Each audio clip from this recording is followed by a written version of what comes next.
Thomas the Tank and Jin and Friends. Taking Play and Tank Along Adventures. Episode 7. Bulgy's Back. On a bright, clear day on the island of Solar, Duck and Oliver were at Napper Station, getting ready to leave with their trains. Duck was taking Annie and Clara for the day, and Oliver was taking a special load to the docks. "I wonder where's Bertie?" Duck asked. "He's coming here soon," replied Oliver. "His passengers need to go to Maythwaite on your train." "Then why is he taking so long?" asked Duck impatiently. Just then Percy arrived to fill up at the water tower. He had some bad news. "Bertie's broken down," he said. "Oh no," said Duck. "Now what?" "I think I know who's coming," murmured Oliver. "Yes, indeed," said a voice, and down came the road is Bulgy. Duck was very surprised to see him. He had never seen Bulgy for a long time. "Bulgy!" he exclaimed. "I thought you were turned into a hen house." Bulgy snorted. "Only for a while, that is," he replied. "Then I was a mobile veggie stand, and now I am back in service. Ha ha ha! And I can see that people are still going by rail instead by road. Roads should rule, not railways. Roads are quicker, they're better, and they're really useful too." "No need to be rude," huffed Duck. "Hey Oliver," he whispered, "Bulgy's going anti-rail again." "I know. If the top half finds out about this, he might turn him into a hen house once again. And he might find some chickens who need a place to live," added Duck. "I heard that," growled Bulgy, "and once again, I'll prove to you that roads are way more useful than railways." "I can't stand this anymore," said Oliver crossly. "I'm out of here." And Oliver puffed away. "Me too," said Duck, and he puffed away with his passengers on board. "I'll show them," said Bulgy to himself, and he roomed away. Meanwhile, Duck was dropping off the last of his passengers at the airport when Bulgy arrived again. "Oh, Duck," he begged, "please let me take your passengers. I'll get them on time once and for all." Duck was growing a bit irritated. "No thanks, Bulgy," he said. "I can do it myself, thank you." And Duck puffed away. Now Bulgy was even more cross. Then he got an idea. As Bulgy arrived at Maythwaite Station, the passengers were waiting for Duck to arrive. "Let me take you all," he said proudly. "I'll get to your stop in no time." The passengers were very surprised, but climbed on board anyway. "That'll show him," he murmured, and he roomed away. But when Duck arrived, there were no passengers for him to take. "That's strange," he said. "Where are my passengers?" Just then Oliver arrived, who was going home with Toad.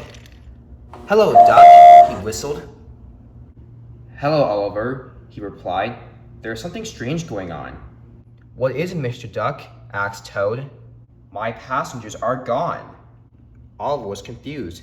"Gone?" he said. "I saw them waiting for you when I'm going to the docks." "I know," he replied, "but who will take others' passengers?" "Oh well," said Duck. "I gotta go to Napper Station right now. Goodbye." And Duck puffed away. Duck soon arrived at Napper Station. Bulgy was already there. "Hello, Duck," he said. "How have you been?" "I've been all right, Bulgy," Duck replied, "but some of my passengers at Maythwaite Station vanished when I arrived." "I think I know who did it," he said. "It was you, Bulgy."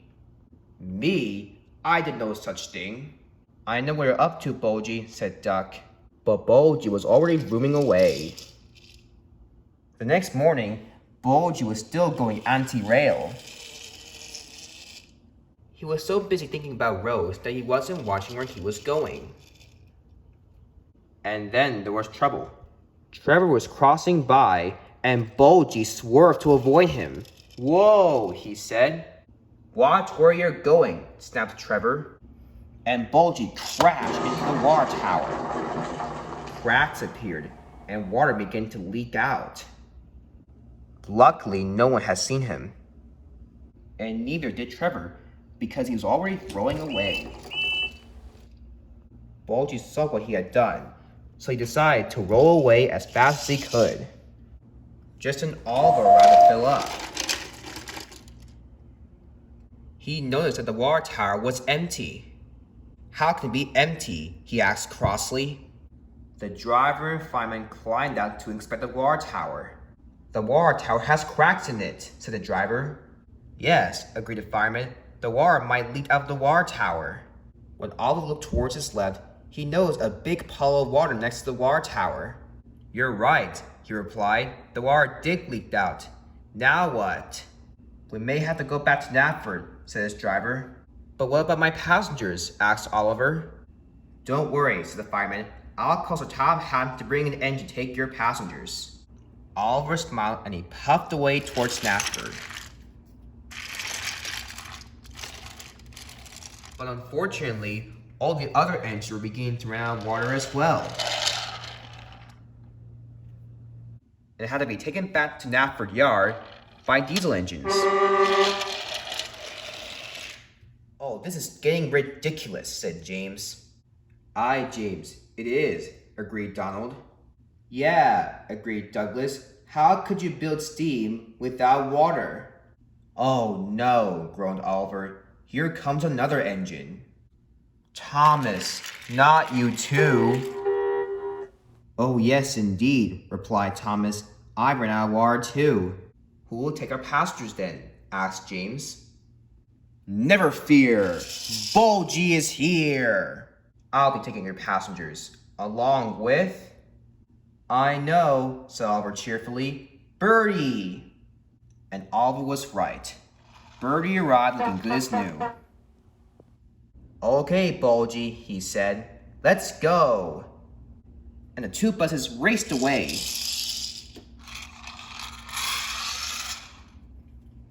Soon, the passengers traveled by road, and Bertie was very happy to be useful again.